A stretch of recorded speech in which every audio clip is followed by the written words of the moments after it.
Welcome back to the Hustle Show presented by Street News. We're here again with Carnell Burch, Herbert Lewis, and Precious.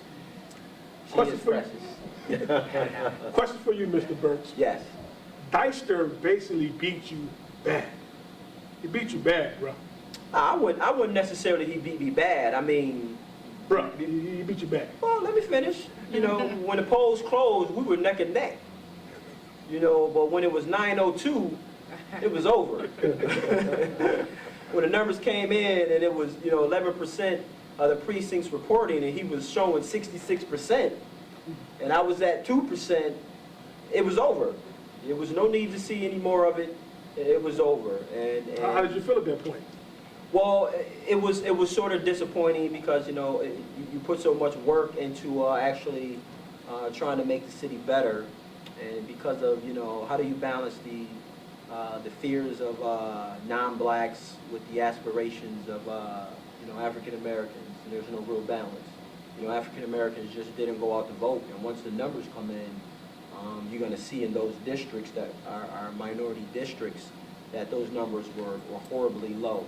So are you a Democrat? You're a Democrat, right? Yeah, I'm a Democrat. You're a Democrat too? That's correct. So will y'all be supporting Dyster in the upcoming election, official election? Well, I take my hat off to his victory in this primary, but like I stated, if there was a better candidate who can do the things that I was looking to do for the city of Niagara Falls, I would be campaigning for them, and that's about as far as it goes. So is it somebody that's better campaigning for the city of Niagara Falls? Well, right now I'm not in it, so if I had to choose, I would choose Johnny Destino. Why? And because he's 34, he's young. He reminds me of some of the fight that I had going into it, and me being around his age, I can relate to him, as opposed to relating to the current mayor, who has done absolutely nothing of significance. And I think that's the key thing. He hasn't done anything of significance to make the city of Niagara Falls better. So I'd rather take my chances with a 34-year-old who doesn't have that that political experience in terms of making the city better, because he's untapped. He's untapped, and there's a great opportunity there for him. So without a doubt, I'll look to support him 100%. Do you think that the black community didn't support you, the black churches, the black-owned businesses? Do you think they could have supported you a little bit more? That's a great question. Absolutely. The black community absolutely did not support me at all. The black leaders did not. The churches did not. The NAACP did not, and that's one of their core missions is to ensure the equality of minorities in political, economical, education, social, all those genres that African Americans face. They didn't, and a lot of the feedback that I got was, they don't know you. And I'm like, think you could have put yourself out there a little bit more than what you did? Well, this is the thing with blacks, and I can't look at another black person and say, you know what, he means me well. We need proof. Right. But we don't require those same characteristics and same standards in people who don't look like us. Right. They didn't go to them and say, neither one of them who voted for Dyster personally know Dyster. They know Dyster as well as they know me. But because I look like them, they refuse to support me because we don't want anything to do with him, because there's a reasoning for that, though. What do you think the reasoning for that is? See, you're going to push me to really say it. That's why you're precious. Well, yeah, there's a reason for it. I think we have this mentality that someone else can better serve us than our own people. And I think that's the main reason why the numbers were what they were. And you have black individuals, very influential black individuals, that are pimping the black vote. These individuals go around to voters who vote, and they've been around for such a long time. They have these close relationships with these individuals. So when they approach them, just like I would approach my friend and say, hey, support me in this, I would do it without question. Okay. And you have that same type of concept and same type of mentality and methods going around to where these same influential black individuals are going around telling these people to go vote for them. I tell you a very funny story, and sad at the same time. On primary day, I went to St. John's Church. And there was an older gentleman standing there, and he had a handful of John Ricardo campaign flyers, and he had John Accardo banners on his truck. And he was telling me the story that when he was 8 years old, that his mother would take him to the cotton fields to pick cotton because they went to school for a half a day, and then they went and worked in the cotton fields. And he went on to say that he was forced to play with the white kids, even though they didn't want to, but he was forced to play with them. And he said there was nothing you can do about it. He said if the white kid was to pee on you, there was nothing you can do about it. And so what I said to him is, and you're standing there with a handful of John Accardo flyers, and you have elect John Accardo all over your truck. And it was a shock to me, and I'm like, well, you support this individual even though your upbringing shows that you had issues with them and you did not support them. But you don't want to vote for me because you don't know me. And so that's what you were dealing with. That's what I was dealing with this election. You know, black people feel like we have to know someone personally to vote for them, but we don't require that same standard for other people. Right. So what happened when you sat down with the ministers and the reverends? Well, I tried to call a lot of the pastors, and they weren't really... There's a lot of churches in Nagua. Yeah, and since I didn't belong to one of the many hundreds of churches that's in this city, they didn't want anything to do with me. They you know, had that same mentality. We're suspicious of you.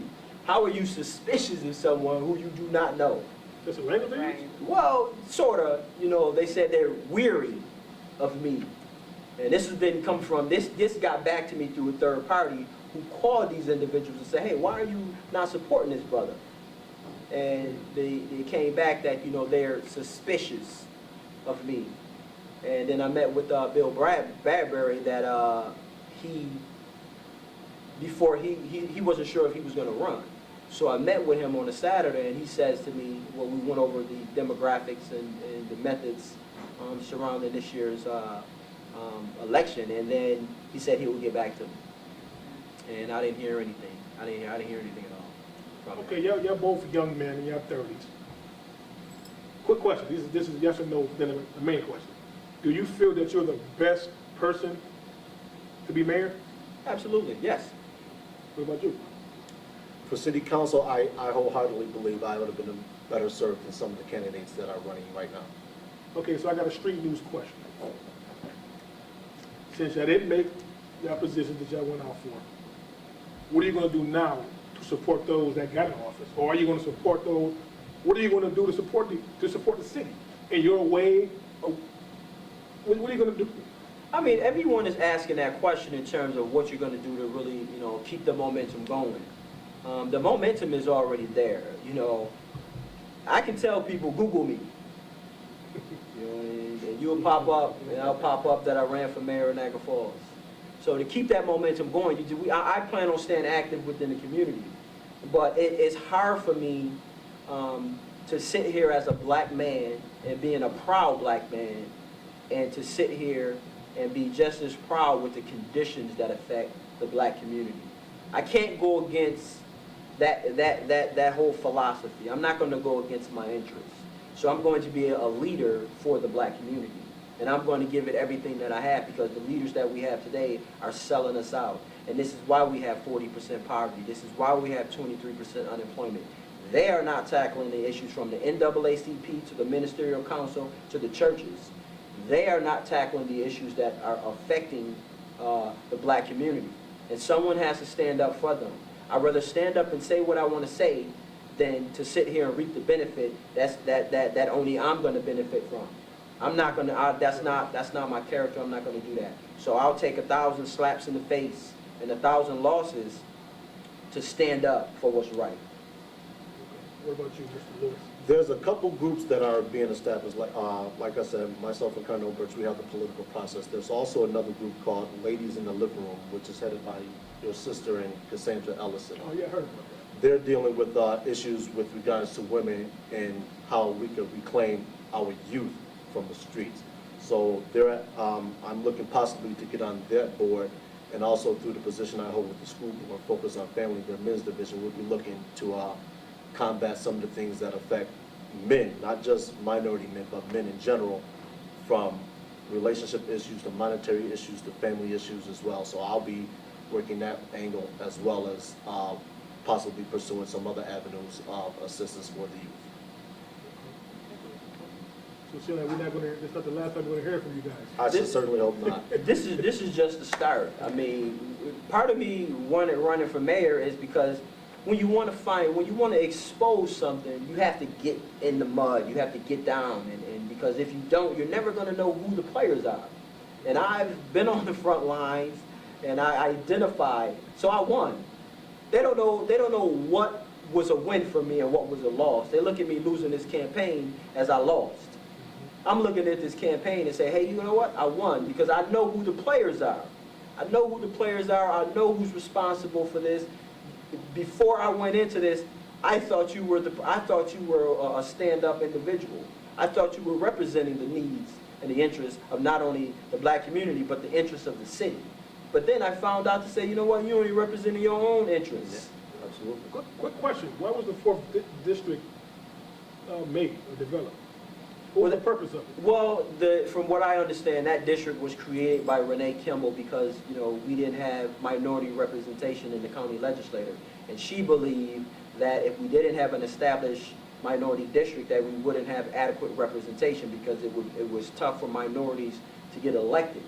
So what she did was she took them to court in violation of, I believe, the Voting Rights Act. And she took them to court to have a judge illegally set up that majority-minority district. So who did she support in the mayor election?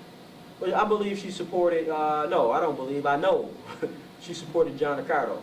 Wait a minute. I'm confused. You confused me.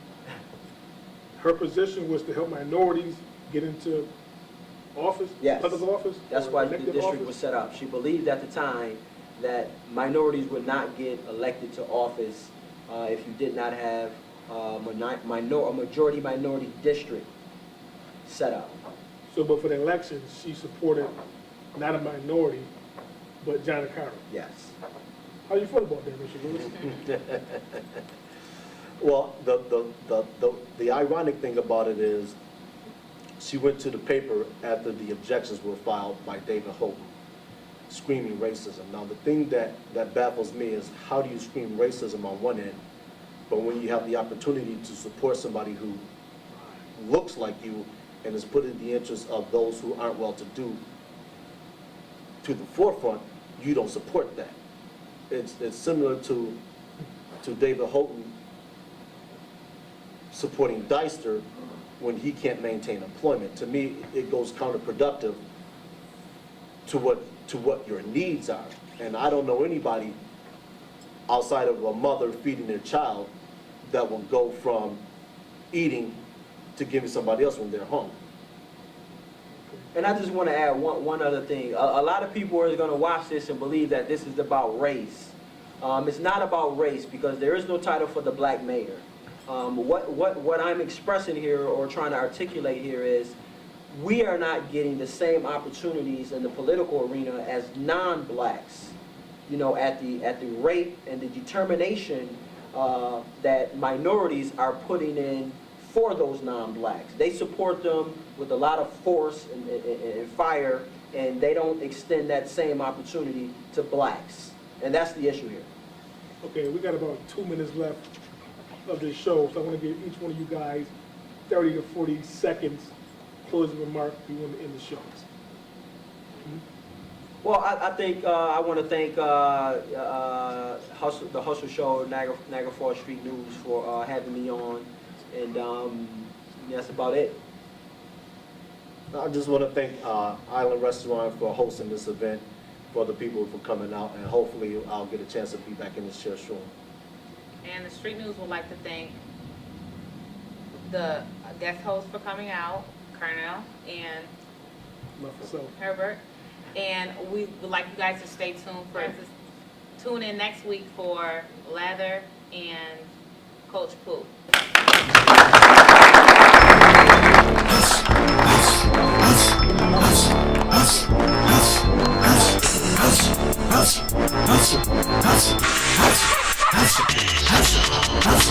It's It's a hustle show, yeah, it's a hustle show. No matter how you get it, and it's on a hustle flow. It's a hustle show, did I say a hustle show? So stay tuned when I'ma show you how this hustling go. It's a hustle show, yeah, it's a hustle